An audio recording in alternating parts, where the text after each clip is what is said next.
সাল পর্যন্ত অধ্যাপক হিসেবে দায়িত্ব পালন করেন।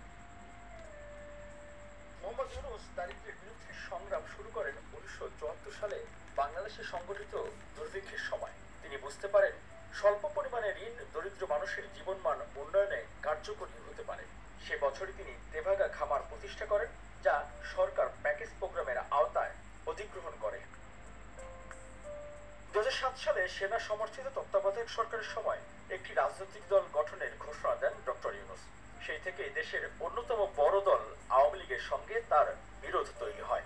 একটানা প্রায় 16 বছর ক্ষমতায় থাকা সদ্য সাবেক প্রধানমন্ত্রী শেখ হাসিনার সরকারের সময় মোহাম্মদ ইউনূসের বিরুদ্ধে শতাধিক মামলাও হয়। এর মধ্যে শ্রম আইন লঙ্ঘনের অভিযোগে চলতি বছরের 1 জানুয়ারি আদালত তাকে 6 মাসের কারাদণ্ড এবং 30,000 টাকা অর্থদণ্ড প্রদান করে, যদিও পরে উচ্চ আদালত সেই সাজা বাতিল করে।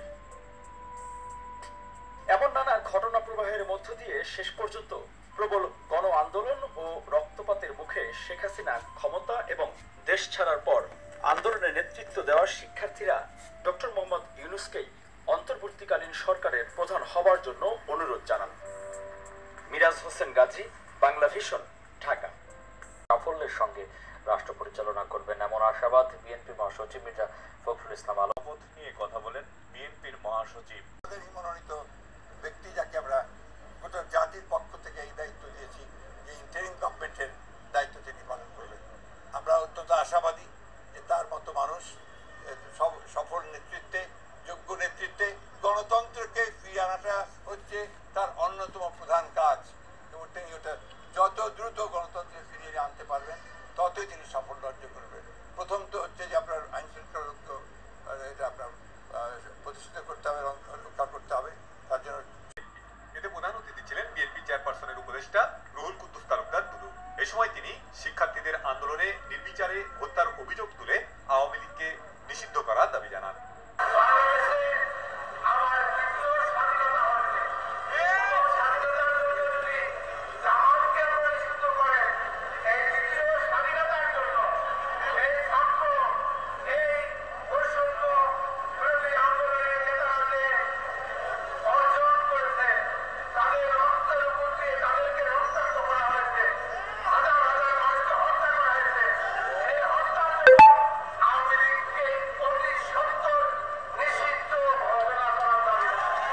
সরকারের পতন ও খালেদা জিয়ার মুক্তিতে বিজয় মিছিল ও সমাবেশ করেছে খাগড়াছড়ি জেলা যুবদল।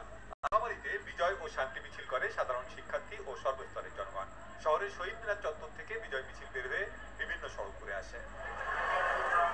ঝালকাঠির কাঠালিয়ায় শান্তি বজায় রাখতে মতবিনিময় করেছেন কেন্দ্রীয় বিএনপির ধর্ম বিষয়ক সম্পাদক মোহাম্মদ রফিকুল ইসলাম জামাল। উপজেলার বিভিন্ন মন্দির পরিদর্শন করেন তিনি। সব ধর্মের মানুষের জানমাল রক্ষায় সবাইকে কাজ করার আহ্বান জানান তিনি।